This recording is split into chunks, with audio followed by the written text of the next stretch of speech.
যখনই মানুষের জীবনে কোনো বিরূপ পরিস্থিতি আসে, মানুষ তখনই ঈশ্বরের কাছে প্রার্থনা করে, ঈশ্বরের সম্মুখ মিনতি করে যেন সে পরিস্থিতি থেকে নিস্তার পায়। কিন্তু এই প্রার্থনার বাস্তবিক রূপ কেমন হয় সেটা কি আমরা কখনো বিবেচনা করেছি? প্রার্থনার অর্থ হলো নিজের সমস্ত আকাঙ্ক্ষা, সমস্ত চিন্তা, সমস্ত সংকল্প, সমস্ত পরিকল্পনা ঈশ্বরের চরণে দান করা। অর্থাৎ নিজের কর্মের ফল কী হবে সেই নিয়ে চিন্তা না করে ধর্মের অনুরূপ কর্ম করা, ঈশ্বরের পরিকল্পনাকেই নিয়তি বলে মেনে নেয়া, সেটাই তো প্রার্থনা, তাই না?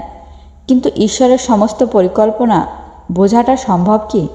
সেসব পরিকল্পনা তো আমাদের কর্মের পরিণামস্বরূপ প্রকাশ পায় সর্বদা। কিন্তু যদি কেউ সব কর্মকেই ত্যাগ করে, সেটা কি প্রকৃত প্রার্থনা? বাস্তবে কর্মই জীবন, আর ফলের প্রতি মোহ না করাই সত্যিকারের প্রার্থনা।